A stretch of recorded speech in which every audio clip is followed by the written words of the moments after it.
राजस्थान के अंदर 53,749 पदों पर राजस्थान चतुर्श्रेणी कर्मचारी की वैकेंसी आ रखी है और हर घर के अंदर एक उम्मीद जगी है कि हमें नौकरी मिलेगी। पर राजस्थान के हर एक विद्यार्थियों के लिए एक समस्या सरदर्द बन रखी है कि सर नॉर्मलाइजेशन यहाँ आकर बात अटक जाती है। क्या राजस्थान 4th ग्रेड के अंदर भी नॉर्मलाइजेशन होगा क्या? अगर होगा तो किस प्रकार से होगा और हम इनसे किस प्रकार से बच सकते हैं? क्या उपाय हैं? हम ज़्यादा से ज़्यादा नंबर कैसे ला सकते हैं? ये आप सभी के क्वेश्चन हैं और इन सभी क्वेश्चनों का आज जवाब लेकर आया हूं मैं इस वीडियो के अंदर। क्योंकि प्यारे विद्यार्थियों, पद तो बहुत ज़्यादा हैं, 53,000 लगभग पद हैं, फिर भी बच्चा है अपने आप को सेफ नहीं मानता है कि मेरी नौकरी लगेगी या नहीं लगेगी। हाल ही के अंदर राजस्थान के बहुत सारे एग्जाम में ऐसी घटना देखने को मिली है।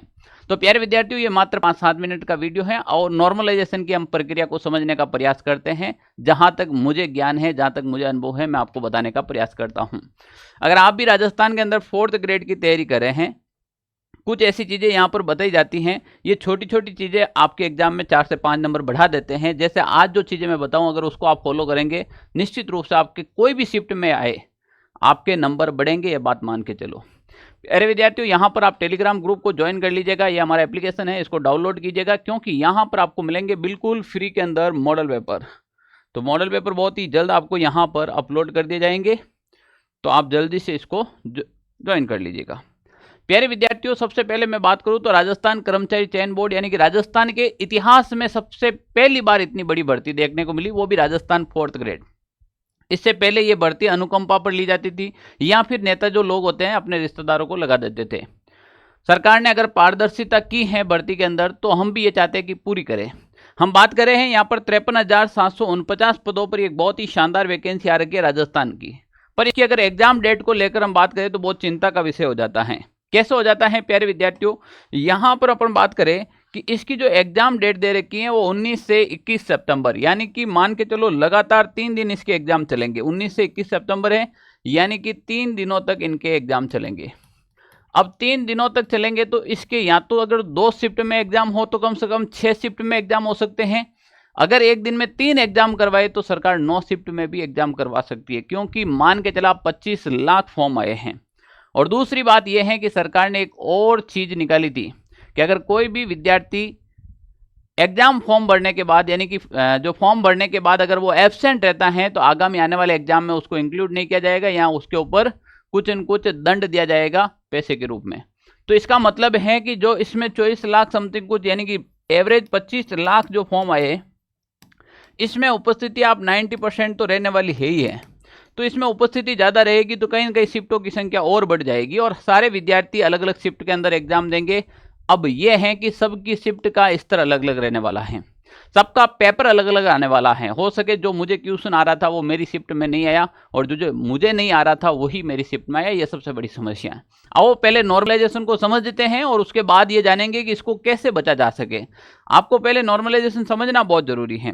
समय अभी भी है, किसी विद्यार्थी ने अगर पढ़ाई शुरू नहीं की है 4th ग्रेड की तो समय रहते कर लेना। नॉर्मलाइजेशन समस्या ये चलती है, इनको कैसे समाधान ये भी बात करेंगे, पर तैयारी यहाँ से शुरू कर देना। ये आपके लिए अभी भी एक जिंदगी में यू टर्न लेने का समय है। चलो इसके बाद में चर्चा करेंगे लास्ट टाइम में। यहाँ पर बात करते हैं नॉर्मलाइजेशन प्रक्रिया क्या है। सबसे पहले समझो, जब आपका एग्जाम अलग अलग शिफ्ट के अंदर होता है, अलग अलग शिफ्ट में होता है तो पेपर भी अलग अलग होता है और अलग अलग स्टैंडर्ड को, अलग अलग पेपर को वापस एक साथ करने के लिए, सारे विद्यार्थियों के लिए एकदम न्याय संगत करने के लिए, सबके एकदम एक समान नंबर कैसे मिल सके वो करने के लिए एक नॉर्मलाइजेशन प्रक्रिया अपनाई जाती है। ये नॉर्मलाइजेशन प्रक्रिया विद्यार्थियों इतिहास में पहली बार नहीं अपनाई गई। केंद्र सरकार की हर भर्ती में नॉर्मलाइजेशन हो सकता है और हो रहा है, तो हम इसको नकार भी नहीं सकते कि नॉर्मलाइजेशन नहीं हो। पर समस्या हमें यह है कि हमें नॉर्मलाइजेशन समझ में नहीं आ रहा है कि नॉर्मलाइजेशन हो कैसे रहा है। हम एग्जाम्पल के तौर पर भी समझेंगे तो यहाँ पर नॉर्मलाइजेशन एक ऐसा तरीका है जिसमें हर शिफ्ट की कठिनाई का स्तर को बराबर किया जा सकता है, क्योंकि पेपर सबका अलग अलग होगा तो उसको बराबर करने के लिए सरकार के सामने क्या चीजें। तो नॉर्मलाइजेशन कैसे होता है इसको आप समझे। मान लीजिए नॉर्मलाइजेशन एक फॉर्मूला होता है, वो प्रत्येक शिफ्ट का स्कोर होता है, एवरेज स्कोर मार्क्स होता है, टॉप मार्क्स होता है और कटने का स्तर कंप्यूटर सॉफ्टवेयर के जरिए इस प्रकार से किया जाता है। पहली चीज मैं बता देता हूं कि नॉर्मलाइजेशन का फॉर्मूला एक नहीं है।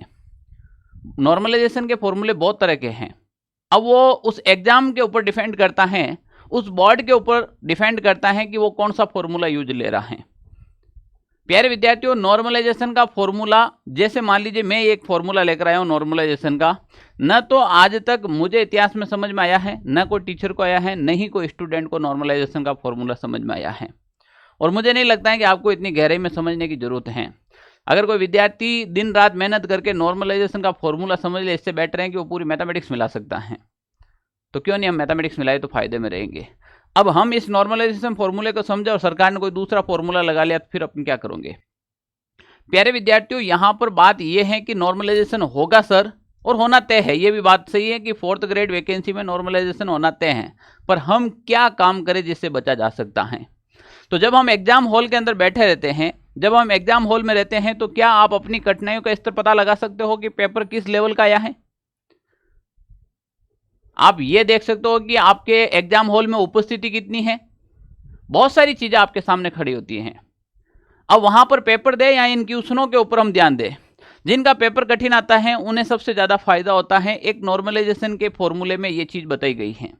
बहुत सारे फॉर्मूले हैं, पर यह माना जाता है कि जिसका पेपर का स्तर कठिन होगा उसको निश्चित रूप से बोनस अंक मिलेगा। दूसरी बात करें, अगर आपकी शिफ्ट में पेपर बहुत कठिन था लेकिन आपने अच्छा किया तो आपके मार्क्स बढ़ सकते हैं। अगर आपकी शिफ्ट आसान थी लेकिन आपने कम नंबर लाए तो आपके नंबर घट भी सकते हैं। अब ये नंबर बढ़ना या घटना ये किसके ऊपर डिपेंड करता है? एक क्वेश्चन के लेवल के ऊपर। मान लीजिए एक क्वेश्चन था रेगिस्तान का जहाज किसे कहते हैं, और आप उसको छोड़कर आ गए, तो वो आपके कठिनाई का स्तर तय नहीं करेगा। और वही दूसरी शिफ्ट में आया कि राजस्थान के राज्य पशु का वैज्ञानिक नाम क्या था। दोनों के क्वेश्चन के स्तर में जमीन आसमान का फर्क है, वो कठिनाई के स्तर को डिफेंड करता है। आया तो दोनों ऊंट के ही क्वेश्चन था, पर पूछने का तरीका देखिएगा। अब आप कहते हैं कि मुझे तो रेगिस्तान का जहाज पता है, दूसरे कहते हैं मुझे इस रेगिस्तान के जहाज का वैज्ञानिक नाम नहीं पता है। तो ये स्तर यहां पर आकर आपको कहीं ना कहीं मरवा देता है। अब प्यारे विद्यार्थियों, ये डिसाइड करेंगे कि आप किस शिफ्ट के अंदर बैठते हैं, आपकी शिफ्ट में उपस्थिति कितनी थी, आपके शिफ्ट के अंदर पेपर का कठिन स्तर क्या था। यहां फिर जो पेपर का जो लेवल था उसमें एवरेज कितने क्वेश्चन अटेंड हुए थे विद्यार्थियों के। यहां पर एक बात करूं मैं, एक छोटी से एग्जांपल से अगर आपको मैं समझूं। मान लो किसी शिफ्ट ए के अंदर शिफ्ट आसान थी और उसमें से किसी विद्यार्थी ने 140 अंक लेकर आए। बी शिफ्ट कठिन थी और 125 अंक ही लाया वो विद्यार्थी। दोनों अलग अलग शिफ्ट में था, एक आसान थी और एक थोड़ी सी कठिन थी। अब ये नॉर्मलाइजेशन हुआ, और नॉर्मलाइजेशन के अंदर इस आसान शिफ्ट के मान लीजिए आपके 5 अंक घटा दिए गए। नॉर्मलाइजेशन में अंक बढ़ते भी हैं घटते भी हैं। और ये जो कठिन शिफ्ट थी, अगर मान लीजिए इसके 15 अंक बढ़ा दिए गए, तो आप 25 और 15 देख लीजिएगा, ये 40 अंक हो गए, जबकि इसके 140 थे उसके 135 अंक हो गए। और जो सिलेक्शन से बाहर था वो सिलेक्शन के अंदर आ गया, जिसका सिलेक्शन हो रहा था वो सिलेक्शन से बाहर चला गया। अब यहां पर समझने का विषय है। अब आप सर कहेंगे कि तो सभी शिफ्ट के अंदर पेपर के अंक बढ़ने चाहिए, सभी शिफ्ट के अंदर पेपर के अंक घटने चाहिए। मैं नॉर्मलाइजेशन को एक अलग तरीके से दे सकता हूं, इसको नाम मैं कह सकता हूं कि ये नॉर्मलाइजेशन नहीं, ये एक विद्यार्थी की रेंगती हुई मृत्यु है, जिसमें विद्यार्थी खुद ये डिसाइड नहीं कर पाता है कि मेरी मौत कब हो सकती है इसके अंदर, यानी कि मैं एग्जाम से कब बाहर हो सकता हूं। यहां पर हमें एक चीज देखने को मिली, जैसे काफी विद्यार्थियों की समस्या के बाद मैं ये बात कर रहा हूं। पशु परीक्षा राजस्थान के अंदर एक एग्जाम हुआ था और वो अलग अलग शिफ्ट के अंदर हुआ था, और उसमें नॉर्मलाइजेशन का फॉर्मूला क्या अपनाया सरकार ने, विद्यार्थियों को समझ में नहीं आया। मतलब 6 शिफ्ट के अंदर एग्जाम हुआ था और उस 6 शिफ्ट में न तो कठिनाई का स्तर देखा गया और न ही पेपर का स्तर देखा गया। जहां तक मुझे लगता है या तो उसके अंदर उपस्थिति का स्टैंडर्ड देखा गया या फिर क्या देखा गया। इस 6 शिफ्ट के अंदर जो 6ठी शिफ्ट थी, 6 नंबर शिफ्ट थी, उनमें विद्यार्थियों के 20 से 25 मार्क बढ़ने। 20 से 25 मार्क जिंदगी में बहुत ज्यादा मायने रखते हैं, हम पॉइंटों के लिए लड़ जाते हैं। 20-25 मार्क से कई अभ्यर्थियों के 50 में से 50 अंक आ गए। अब बताओ ये कैसे पॉसिबल है? 50 में से 50 अंक लाना कैसे पॉसिबल है? पर नॉर्मलाइजेशन का स्तर से उनको ऑल शिफ्ट को बढ़ा दिए गए, न कि पर्टिकुलर एक विद्यार्थी के बढ़ा है। अब यहां पर जो 6 शिफ्ट के अंदर था, ये कह सकते हैं कि ये किस्मत का खेल हो गया। यहां पर एक बात भी लिखी गई है कि नॉर्मलाइजेशन में 15 से 20 मार्क्स बढ़ने व घटने से सिलेक्शन प्रभावित हो रहा है। अभ्यर्थी के खुद की मेहनत के मार्क्स को घटाने में सिलेक्शन से ही बार हो रहे हैं, ऐसे में नॉर्मलाइजेशन किस्मत बन रही है। यहाँ तो विद्यार्थी ये कह गए कि मेरा किस्मत अच्छी थी कि मेरी 6ठी शिफ्ट में आ गया, मेरी किस्मत खराब थी कि मेरी 4थी शिफ्ट में आ गया। तो ये नॉर्मलाइजेशन एक प्रक्रिया है, विद्यार्थियों के साथ गलत हो रही है। पर सर हम क्या कर सकते हैं वो बताओ। आप और मैं मिलकर अभी तो कुछ नहीं कर सकते हैं। हम एक ये चीज कर सकते हैं, सरकार से मांग ये कर सकते हैं कि जो भी नॉर्मलाइजेशन का फॉर्मूला अपनाए वो विद्यार्थियों के साथ में पहले रखा जाए, और वो भी एकदम सरल भाषा में रखा जाए कि हम इस स्तर पर इस बार आपके नॉर्मलाइजेशन करेगा, ताकि विद्यार्थी उससे पहले उसकी तैयारी करे। फिर भी प्यारे विद्यार्थियों, कुछ चीजें हैं, कुछ स्टेप हैं, उसके बारे में आपसे बात करना चाहता हूं। नॉर्मलाइजेशन से बचने के लिए आपको एक क्वेश्चन होते हैं, जो प्रश्न संख्या होती है, वो प्रश्न कम गलत करने के चांसेस रखे, हो सके जितना कम गलत करे। एग्जाम के अंदर काफी ऐसे प्रश्न होते हैं जो अटेंड करने योग्य नहीं होते हैं, और वही आपके नॉर्मलाइजेशन को भी डिसाइड कर सकते हैं। उसको आप जबरदस्ती अटेंड नहीं करें। आपका पेपर का स्टैंडर्ड कठिन है तो ऐसा नहीं कि आप पूरे में से पूरे करने की कोशिश करें। आप खुद पेपर का स्टैंडर्ड देखेंगे तो आपको पता चल जाता है कि पेपर बहुत हार्ड आया है या बहुत ईजी आया है। अगर आपके पेपर हार्ड आया है तो 150 में से आपको 150 अटेंड करने की जरूरत नहीं है, आप 120 पे भी रुक सकते हो।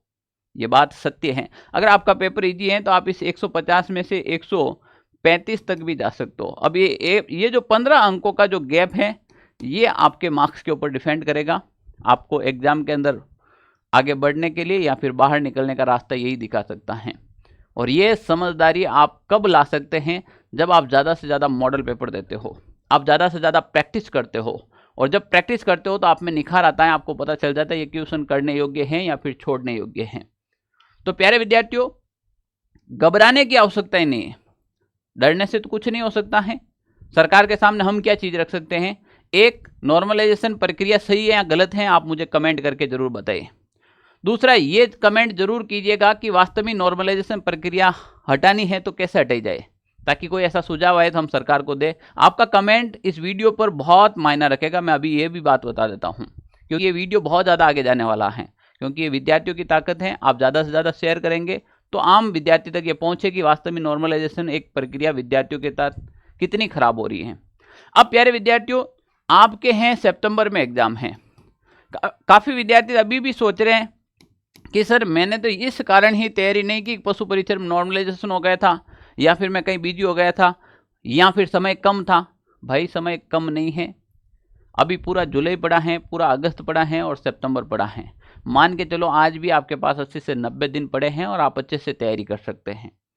बस आपके अंदर चाहिए एक जुनून, और उस जुनून के लिए अगर आप हमारे साथ जुड़ते हैं तो निश्चित रूप से आपके सिलेक्शन के बहुत करीब रहेंगे, क्योंकि हम आपको सिलेबस और रिवीजन दोनों कंप्लीट करवा देंगे। आज भी कोई विद्यार्थी हमारे साथ जुड़ता है तो सबसे पहले आपको सिलेबस कंप्लीट करवाया जाएगा, और उसके बाद RRR फॉर्मूला के ऊपर हम काम करते हैं। तो आपके सबसे पहले सिलेबस यानी कि रीड करवाया जाएगा, फिर आपका रिवीजन, और फिर उसको रिकॉल भी करवाया जाएगा। प्यारे विद्यार्थियों, इस बैच की विशेषता यह है कि आपको साथ में मिलेगी PDF। तो अगर आप नोट्स नहीं बना सकते हो तो आप PDF को देखकर पढ़ सकते हो। आपको साथ में नोट्स के रूप में भी मिल सकते हैं, या फिर आप हार्ड नोट्स के रूप में, हार्ड कॉपी के रूप में हमारी बुक भी साथ में आपको बिल्कुल फ्री ऑफ कॉस्ट मिल जाएगी। तो प्यारे विद्यार्थियों, यहाँ पर आपको एक बुक मिल जाएगी और PDF मिल जाएगी। फिर आपको प्रत्येक टीचर की क्लास के साथ में रिवीजन क्लास भी मिलती है। उसके बाद आपको सबसे इंपॉर्टेंट चीज़ है जो कहीं पर भी नहीं मिलेगी, वो है टॉपिक वाइज MCQ। आपके प्रत्येक टॉपिक कंप्लीट होने के बाद उसके MCQ होंगे, और उसके बाद फाइनली आपके टेस्ट होंगे। इतनी सारी फैसिलिटी इस बैच के अंदर मिलने वाली हैं। आप कहेंगे कि सर इसमें मैं लेट हो गया, मैं हाई कोर्ट 4th ग्रेड की तैयारी कर लूँ तो कैसा रहेगा? तो प्यारे विद्यार्थियों, आप हाई कोर्ट 4th ग्रेड की भी तैयारी कर सकते हो। जिसको गणित नहीं आ सकती हैं वो अब रामानुजी नहीं बन सकता है, मुझे पता है। जिसको कंप्यूटर नहीं आता है, जिसको करंट अफेयर्स नहीं आता है, तो वो विद्यार्थियों के लिए राजस्थान में एक अल्टीमेट वैकेंसी आ गई है। वो आई है 5670 पदों पर। ये भी हाई कोर्ट में इतिहास में पहली बार वैकेंसी है, वो भी इतिहास में पहली बार वैकेंसी है। दोनों में से कोई भी बैच ज्वाइन कर सकते हैं। आप कोई भी बैच ज्वाइन करेंगे, इसके साथ में ये बुक फ्री मिलेगी आपको, क्योंकि आपको जो टीचर पढ़ा रहे हैं वही टीचर की अगर बुक मिले तब आपको ज़्यादा समझ में आएगा, और बेटर यही रहेगा।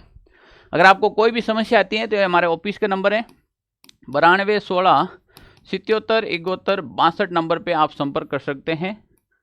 और प्यारे विद्यार्थियों, काफ़ी विद्यार्थियों का डाउट रहता है सर फीस क्या रहेगी? इसकी फीस बहुत नॉर्मल है, 749 रुपये में ये बैच ज्वाइन कर सकते हैं आप। नाम मात्र की फीस आपके 1 महीने के फ़ोन के रिचार्ज के बराबर। और ये वाला जो बैच है आप मात्र 999 रुपये में ज्वाइन कर सकते हो, और दोनों के साथ में 399 की बुक क्या मिलेगी, फ्री। ज्वाइन करने के लिए आपको क्या करना पड़ेगा, ज्वाइन करने के लिए आपको ये हमारा एप्लीकेशन डाउनलोड करना पड़ेगा, जो इसके डिस्क्रिप्शन में जिसका लिंक डाल रखा है, टेलीग्राम में डाल रखा है। अगर वीडियो इन्फॉर्मेशन अच्छी लगी है, आप चाहते हैं कि नॉर्मलाइजेशन के खिलाफ आवाज़ उठनी चाहिए, हमारे साथ न्याय होना चाहिए, तो बिल्कुल इस YouTube चैनल को सब्सक्राइब कीजिएगा। हम बहुत सारे टीचर के संपर्क में हैं और जल्द ही इसके ऊपर कोई न कोई मुद्दा उठाया जाएगा। Okay, thank you. जय हिंद साथियों।